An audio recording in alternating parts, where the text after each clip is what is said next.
Good evening. मैं Facebook live में आया हूँ अपने लोगों को कुछ बात बताने के लिए। मैं देख रहा हूँ कि थोड़े दिन से बहुत लोग स्पेक्युलेट कर रहे हैं कि हमें आवाज़ उठाना चाहिए कि नहीं। जब कहीं में अन्याय होता है हमें चुप बैठ के रहना चाहिए, क्योंकि हम गवर्नमेंट में हैं, इसके लिए अलायंस में है, तो हमें चुप बैठ के रहना चाहिए। अगर कहीं में कम्युनल क्लैशेस हो रहा है, हिंदू मुस्लिम का कम्युनल क्लैशेस हो रहा है, या क्रिश्चियंस के अगेंस्ट कुछ हो रहा है, या हिंदू को मारा जा रहा है, तो हमें चुप रहना चाहिए कि नहीं। मैं अपने लोगों को, अपने वॉरियर्स को, अपने लोगों को, अपने समाज को, अपने दोभा को एक बात बोलना चाहता हूँ। इंसान पावर में काम करने के लिए आता है, पावर में आकर सुस्त बनकर बैठकर चुप रहने के लिए नहीं आता है। तो कहीं में भी आपको अगर लगे, अगर आपको दिल में लगे कि कुछ गलत हो रहा है, कोई गलत काम कर रहा है, कोई कम्युनल टेंशन फैलाने की कोशिश कर रहा है, कहीं में करप्शन है, तो आपको, आपका अधिकार है आवाज उठाने के लिए। तरीके से उठाइए, लेकिन जरूर उठाइए। हर चीज में पॉलिटिक्स लाना भी जरूरी नहीं है। बादल त्रिपुरा को मारा गया पुलिस स्टेशन के अंदर, आज जिन्होंने मारा है उनको अरेस्ट किया गया है, लेकिन सिर्फ अरेस्ट से कुछ नहीं होगा, हमें कॉम्पनसेशन भी चाहिए, और जो मरा है उनकी फैमिली को भी नौकरी चाहिए। ये बात पॉलिटिक्स करके भी कर सकते हैं और बिना पॉलिटिक्स करके भी कर सकते हैं, लेकिन इसमें सबसे पहले हम सबको एक होना पड़ेगा, एक आवाज में। अगर आपको सिर्फ जिंदगी में पार्टी ही को आगे बढ़ाना है, जैसे जितेंद्र चौधरी करते हैं, तो उसका पार्टी ही आगे रहेगा, तिपरा लोग पीछे ही रहे। 25 साल तक राज किया, इतने साल तक एमपी रहे, मिनिस्टर रहे, लेकिन मानिक सरकार के सामने चुप बोलने का भी हिम्मत नहीं रहा। लास्ट इलेक्शन भी हारते अगर हमने कैंडिडेट दिया होता सब रूम में, नहीं दिया, क्योंकि मुझे लगा कि ये हमारा जाति का बात है, और अगर एक अच्छा सोच, एक्सपीरियंस अगर लीडर असेंबली में आता है तो वो शायद अपने तिपरासा के हित के बारे बात करेगा। लेकिन गलती मुझसे हुई है, मुझसे गलती हुई है, और मैं अपना गलती को स्वीकार करता हूं। मुझे असली लोगों को परखने का ज्यादा समझ होना चाहिए था। आप देखेंगे बहुत लोग हैं जिनको मैंने जिताया है, लेकिन वो लोग मेरा बात नहीं सुनते। गलती उनकी नहीं है, गलती मेरी है, क्योंकि मुझे लगा कि एक तिपरासा को हेल्प कर सकता है। लेकिन आज समझ में आता है कि एक बुरा इंसान किसी का हेल्प नहीं करेगा, सिर्फ अपने बारे सोचेगा। एक स्वार्थ इंसान किसी के बारे नहीं सोचेगा, सिर्फ अपने बारे सोचेगा। बहुत चीज और है। अभी वीसी इलेक्शंस होने वाला है। मैंने उस दिन सुना कि जो हमारे ब्रू सेटलमेंट्स हैं वहां में वीसी का नाम नहीं दिया जाएगा। ये एकदम गलत बात है। आज अगर हम वो 13 सेटलमेंट्स में ब्रू को वीसी का एक चांस नहीं देते हैं, तो कल जब हम लोग नहीं रहेंगे तो कोई चांस देने वाला है? क्या गारंटी है कि फ्यूचर में क्या होगा? सब लोग बोलते हैं अरे वो उनका प्रॉब्लम है, हमारा प्रॉब्लम अलग है। नहीं, हमारा सबका प्रॉब्लम एक ही है कि हम पहले अपने बारे सोचते हैं, ना कि अपने दोफा, ना कि अपने कम्युनिटी के बारे। हम सबसे पहले अपने बारे सोचते हैं, ना कि अपने देश के बारे, ना कि अपने राज्य के बारे। और आज जो हमारा परिस्थिति है वो इसलिए है क्योंकि हमने हमेशा खुद का एजेंडा पहले रखा और लोगों का एजेंडा को पीछे रखा। और ये बहुत इजी बात नहीं है। उस दिन मेरा इंटरव्यू हो रहा था, मैंने देखा है ईस्ट मोजो में मेरा इंटरव्यू हुआ। सब कह रहे थे, वो इंटरव्यूअर भी कह रहा था लोगों का क्या होगा, जो गरीब है उनका क्या होगा, जिसको नौकरी चाहिए उनका क्या होगा, उनके बारे अभी थोड़ा कॉम्प्रोमाइज कर दो। नहीं भाई, देखो, मैं अपने लोगों को कुछ देना चाहता हूं, और अगर हमारे लोग नहीं समझते हैं कि अगर आज अपने बारे सोचकर आपने अपने कम्युनिटी को पीछे छोड़ दिया, तो जो चीज आज से 30-40 साल पहले हुआ था, जब हमारे लोग का पास चांस था एक अच्छा कल बनाने के लिए, लेकिन उस समय भी हमने कॉम्प्रोमाइज किया। और क्या किया हमने? कॉम्प्रोमाइज करके हमें लगा कि हमारा जिंदगी बन जाएगा। जिंदगी किसी का नहीं बना। 5-6 लीडर्स लोग अमीर हुए, 8-10 ऑफिसर्स लोग अमीर हुए, लेकिन 14 का 14 लाख तिपरासा लोग पीछे ही रहा। इसके लिए हमें खुद के बारे नहीं, जो हमसे कमजोर है उनके बारे भी सोचना है। त्रिपुरा में हिंदू मुसलमान का बहुत टेंशन चल रहा है, बहुत लोग अटैक कर रहे हैं, रिटेलिएशन हो रहा है। मैं एक ही चीज पूछना चाहता हूं, हमें इतना प्रॉब्लम है बांग्लादेश से, तो बांग्लादेश से क्रिकेट मत खेलिए ना। बांग्लादेश तो कानपुर में आया, बांग्लादेश तो बैंगलोर में गया, क्रिकेट खेला हमारे साथ, हमने तो उनका स्वागत किया, अतिथि देवो भव करके हमने तो बांग्लादेश का स्वागत किया। और हमने तो कुछ नहीं बोला। बांग्लादेश में कितने हिंदू, क्रिश्चियंस, बुद्धिस्ट को मारे जा रहे हैं, लेकिन इंडिया ने तो स्वागत किया बांग्लादेश का, इंडिया में क्रिकेट खेलने के लिए। और हम लोग क्या करते हैं, बांग्लादेशी को तो हम लोग सबक नहीं सिखा सकते, बांग्लादेशी को तो हम लोग डंडा नहीं दे सकते, लेकिन हिंदुस्तान के नागरिक जो मुसलमान है उनको टारगेट करके आप अपने ही देशवासियों को टारगेट कर रहे हो। हिम्मत है तो असली दुश्मन से सामना करो और उसको सबक सिखाओ। देश के नागरिक को अटैक करके हमारा ही नुकसान हो रहा है। आज त्रिपुरा में हमारा कल्चर अलग है। त्रिपुरा का कल्चर जीसस, अल्लाह और राम के नाम में नहीं जाता, बुद्ध के नाम में नहीं जाता है। और हमें वो कल्चर को मेंटेन करना है। और जो गधे लोग, बेवकूफ लोग, जिनको लगता है कि त्रिपुरा में आग लगाकर हमारा डेवलपमेंट होगा, आप साइड बाय साइड मणिपुर को देख लो। मणिपुर में आग लगा तो आज कुकी भी दुखी है, मैतेई भी दुखी है, नागा भी दुखी है। क्योंकि जब अपने ही घर में आग लगाते हैं ना, तो खुशी किसी को नहीं मिलती। त्रिपुरा एक छोटा स्टेट है और यहां में जहर नहीं फैलकर हमें प्यार, मोहब्बत और भाईचारा को बनाना चाहिए। रहा बात, अब मैं सुन रहा हूं कि यहां में क्या हो रहा है, वहां में क्या हो रहा है। मैंने बहुत चीज सुना है। मैं जानता हूं बीर त्रिपुरा, आपको शायद मेरा कॉकबॉक्स से प्रॉब्लम है। ठीक है, ये मेरा गलती है कि मेरे माँ बाप ने मुझे कॉकबॉक्स नहीं सिखाया, लेकिन मुझसे पहले भी बहुत लोगों ने कॉकबॉक्स बोला है। उन्होंने आपके लिए क्या किया? मैं ना बोल के भी मैंने आपके लिए बहुत कुछ किया।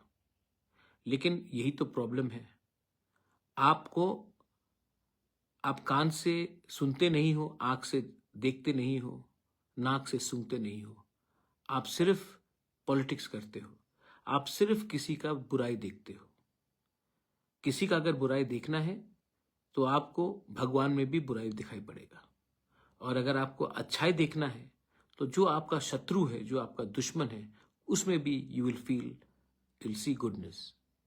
All religions, whether it is in the church, temple, Islam, mosque, monastery, they teach you to find a goodness in someone. सबके अंदर कुछ ना कुछ अच्छाई होता है। लेकिन आपको अगर सिर्फ नेगेटिव ही चीज सुनना है, वेल बीर त्रिपुरा, आप नेगेटिव ही रास्ते में जाओगे। मैं आपके लिए मैं आपको खाना देना चाहता हूं, आप मुझे जहर देना चाहते हैं। आप मुझे मारोगे तो आपको क्या मिलेगा? आपको लगता है कि आप राजा बन जाओगे? नहीं। और मैं अगर आपको खाना दूंगा तो मुझे लगता है कि मेरा खाना कम होगा? नहीं, भगवान और आशीर्वाद देगा। ये मेरा थिंकिंग है। थिंकिंग को बदलिए। यंगर जनरेशन को चांस चाहिए, यंगर जनरेशन को रोल मॉडल चाहिए, यंगर जनरेशन को ट्रूथ चाहिए, और वो मैं करने की कोशिश करता हूँ। बहुत बार थका हूं, मुझे इच्छा भी नहीं है कि मैं और ज़्यादा कंटिन्यू करूं, लेकिन मैंने कमिटमेंट दिया है मेरे तिपरासा अकॉर्ड के लिए। और तिपरासा अकॉर्ड का 2nd राउंड मीटिंग नवंबर 3rd वीक को हो रहा है। मैं ये आपको इन्फॉर्म करने के लिए आया हूं। मीटिंग फिर से दिल्ली में होगा शायद, और तिपरासा अकॉर्ड का 2nd राउंड मीटिंग अब दिल्ली में होगा और इस बार शायद एडीसी के कुछ ऑफिशियल्स भी इसमें शामिल होंगे। ये आसान काम नहीं है, ये काम बहुत मुश्किल है। निगोशिएट करना, बिना अपने बारे कुछ मांग के निगोशिएट करना, वो भी गवर्नमेंट ऑफ इंडिया से, 75 साल का जो गलती हुआ है उसको आज ठीक करना इतना आसान नहीं है। तभी भी मैंने अपना कोई भी डिमांड, कोई भी पॉइंट को डाइल्यूट नहीं किया है। आप जानते हैं कि जिस दिन मैं अपना पॉइंट को डाइल्यूट करूंगा, हमारा पोजीशन कमजोर होगा और जब तक हमें बहुत चीज नहीं मिल जाता, लैंड राइट्स नहीं मिल जाता, मोर सीट्स इन द असेंबली नहीं मिल जाता, जो डायरेक्ट फंडिंग नहीं मिल जाता, हमारा पॉलिटिकल रिप्रेजेंटेशन और स्ट्रांग नहीं हो जाता है, इकोनॉमिक कंडीशन और ठीक नहीं हो जाता है, सेंट्रल यूनिवर्सिटी नहीं आता है, एम जैसा हॉस्पिटल नहीं आता है, तो जब तक ये सब नहीं आएगा तब तक मैं अपना ओरिजिनल पोजीशन को तो कमजोर नहीं करूंगा, क्योंकि ये इतिहास गवाह है, कम मांगोगे तो कम मिलेगा, ज्यादा मांगोगे तो ज्यादा मिलेगा। और अगर मैं कमरे में जाके बोलूंगा कि आप मुझे कुछ भी दे दो मैं खुश हो जाऊं, तब हमें कुछ नहीं मिलेगा। और मैं चंदा के लिए तो यहां आया नहीं हूं, अपने लोगों को फाइट करने के लिए आया हूं, अपने लोगों को कुछ देने के लिए आया हूं। मैंने नोटिस और एक चीज किया कि politics is not everything, politics should not be everything. Commitment to community, commitment to your people, commitment to a better tomorrow is more important. And if you want a better tomorrow, don't play politics with your people. Don't play politics with your dobha. It will only make you weak. Strong countries, strong nations never fight with each other. That's why they can rule others. People who fight with each other always get ruled by somebody else. India, when it was united, ruled like a king. When Tripura was united, we ruled the lands far and across. But the day we became divided, somebody else ruled us. Today, we have to be united. I know it is difficult. Difficult लगता है, मैं जानता हूं, लेकिन चारा क्या है आपके पास? या फिर आज अपना दिल में पत्थर लगाकर एक हो जाओ, या फिर अगर आज गिव अप कर दोगे तो 2-3 साल बाद क्या मिलेगा आपको? कुछ नहीं मिलेगा। हम लोग और भी पीछे चले जाएंगे। इतना आगे आए हैं, किनारा सामने है। बहुत लोग तोड़ने की कोशिश करते हैं, बहुत लोग कमजोर करने की कोशिश करते हैं। आप मुझे ही देख लीजिए, मैंने उस दिन अपना फोटो देखा और आज देख रहा हूं, पिछले 6-7 साल में शायद मेरा 20 साल का उम्र बढ़ गया होगा। लेकिन ये अगर मैं अभी गिव अप कर दूं तो क्या मिलेगा? मुझे तो कुछ नहीं चाहिए, भगवान ने सब चीज दिया है, लेकिन मैं चाहता हूं कि आपको भी कुछ मिले। And I really want you to understand, अभी दिवाली आएगा, दिवाली में the good wins over evil, बुराई हारता है और अच्छाई जीतती है। लेकिन अपने अंदर जो जीत और बुराई है ना, वो अपने दिल के अंदर ही है। किसी और को दोष मत दो। और हमारे बहुत लीडर्स हैं, मैंने नोटिस किया है, आपको बनाया है मैंने, आप लोग बात नहीं सुन रहे हैं।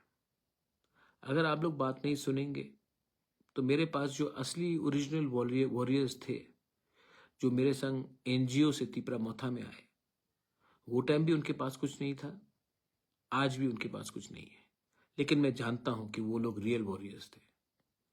तो एक बात आप समझ लीजिए, मैं भी देख रहा हूं कौन काम कर रहा है और कौन लीडरबाजी कर रहा है।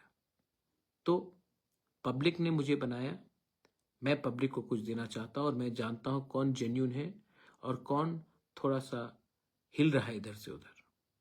अगर आपको लगता है कि बुबागरा को बात नहीं मानकर, बात नहीं सुनकर पब्लिक आपको याद रखेगी, प्यार करेगी, बहुत गलत बात, ऐसा नहीं होगा।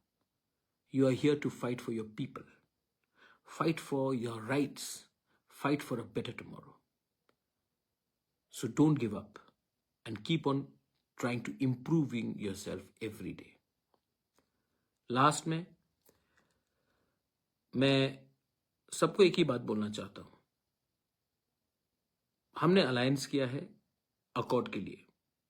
हमने अलायंस 2 लोगों को मंत्री बनाने के लिए नहीं किया। हमने अलायंस किया क्योंकि एडीसी में फंडिंग आए और हम लोग अपने लोगों को हेल्प कर सके। लेकिन सिर्फ ईएम्स को गाड़ी में इधर से उधर घूमने के लिए नहीं।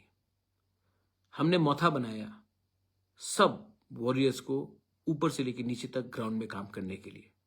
लेकिन मैं कभी कभी सुनता हूं कि कुछ ईएम्स कहते हैं कि मैं ये पोस्ट में नहीं जाऊंगा क्योंकि मैं बहुत सीनियर हूं। कोई एमडीसी कहता है कि ये मेरा जगह नहीं, मैं और सीनियर हूं। कोई एमएलए कुछ और कहता है, कोई कुछ और कहता है। मेरे दोस्त, ये एटीट्यूड आप रखोगे ना तो ना रहेगा आपका ईएमशिप, ना रहेगा आपका एमडीसी, क्योंकि बुबागरा भी देख रहा है और आपको सेकंड चांस नहीं देगा। आपको अगर किसी का दिल जीतना है ना तो अगरतला में बैठे हुए पुलिस कांस्टेबल या ऑफिसर का दिल नहीं जीतना है आपको। अगर आपका दिल जीतना है तो अपने गांव में एक गरीब माँ, एक गरीब परिवार का दिल जीतिए। ये जो गाड़ी आपको मिलता है, जो कॉन्वॉय आपको मिलता है, जो लोग सल्यूट करते हैं ना आपको, जिस दिन आपको टिकट नहीं मिलेगा, जिस दिन आप हार जाओगे ना, 2 मिनट में ये सल्यूट भी बंद हो जाएगा, गाड़ी भी बंद हो जाएगा। तब आपको मालूम पड़ेगा कि आपके टाइम पावर था, दायित्व था, आपने उसका सही इस्तेमाल किया कि नहीं। अहंकार ही आपको डुबाएगा और प्यार ही आपको जिताएगा। चॉइस आपका है। लेकिन मैं अपने लोगों को प्यार करते रहूंगा। मैं अपने स्टूडेंट्स के साथ जिंदगी भर उनको सपोर्ट करते रहूंगा। और मैं एक कमिटमेंट देना चाहता हूं कि मैं अपने लोगों के साथ पॉलिटिक्स नहीं करना चाहता हूं। वीसी इलेक्शन हो, कोई भी इलेक्शन हो, मैं तो चाहता हूं कि आईपीएफटी और तिपरा मौथा एक होकर ही फाइट करें। अलग अलग पार्टी रहे लेकिन एक होकर ही फाइट करें। बहुत लीडर को खुद का स्वार्थ के लिए वो कहेंगे नहीं, हमें अलग फाइट करना चाहिए। लेकिन मैं जानता हूं पब्लिक चाहती है कि हम सब एक हो जाए, क्योंकि पब्लिक कभी कभी लीडर से ज्यादा समझदार होती है। क्योंकि पब्लिक पूरा समाज के बारे में सोच रहा है और लीडर सिर्फ अपना एरिया या अपना परिवार के बारे। अगर लीडर ऐसा सोचेगा तो वो लीडर डूब जाएगा। That's why I am again requesting everyone, think about थानसा, थिंक अबाउट पीपल। मेरा जो दिल्ली में मीटिंग है उसमें मैंने 25 सीट्स मांगा है out of 60 in the assembly. मैंने डायरेक्ट फंडिंग मांगा है, मैंने लैंड राइट्स मांगा है, मैंने 8 शेड्यूल में Kokborok, other Tiprasa native languages including dialects like Kaubru, you have Halam language, you have Ranglong, Darlong, उनको भी मैंने कहा है कि 8 शेड्यूल में लाने के लिए। और हमारा ऑप्शन है कि हमारा कोलोमा रोमन स्क्रिप्ट में होना चाहिए, ये हमने पॉइंट रखा है।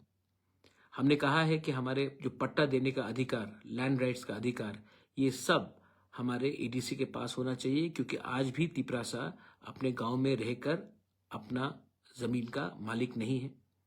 हमने मणिपुरी के लिए भी एक एक्स्ट्रा सीट असेंबली में डिमांड किया है, क्योंकि मैं चाहता हूं और मैं जानता हूं कि मणिपुरी भी हमारा सोसाइटी का है, तो उनको भी मिलना चाहिए। चाय बागान के लिए एक डेवलपमेंट बोर्ड के बारे में मैंने डिमांड किया है।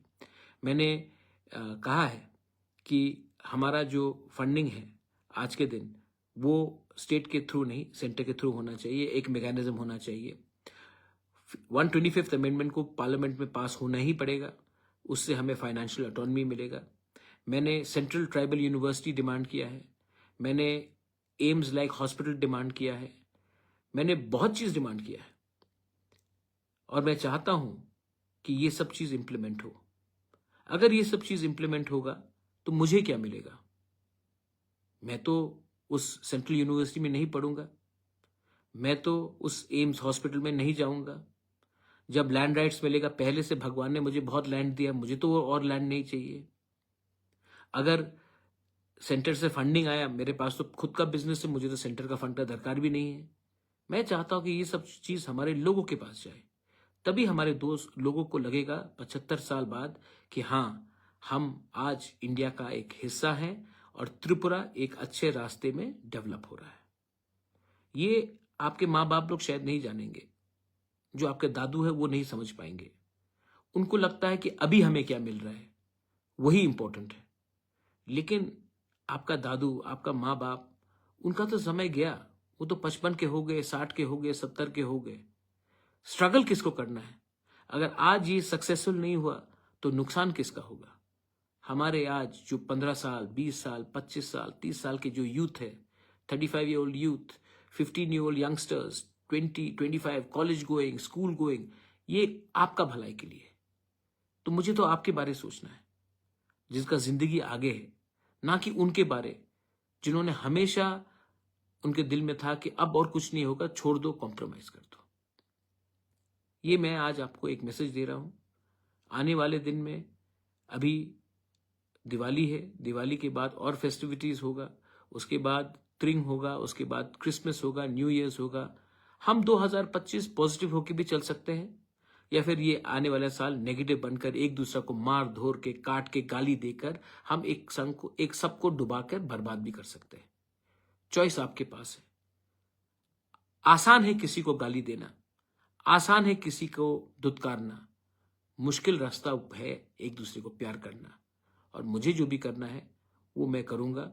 मैं मोहब्बत को फैलाऊंगा, सबको आदर करूंगा, और जो मुझे ठीक लगता है, मेरे लोगों के लिए ठीक लगता है, मैं वो करूंगा। बेलाइनो हाम्बाई, thank you, God bless you.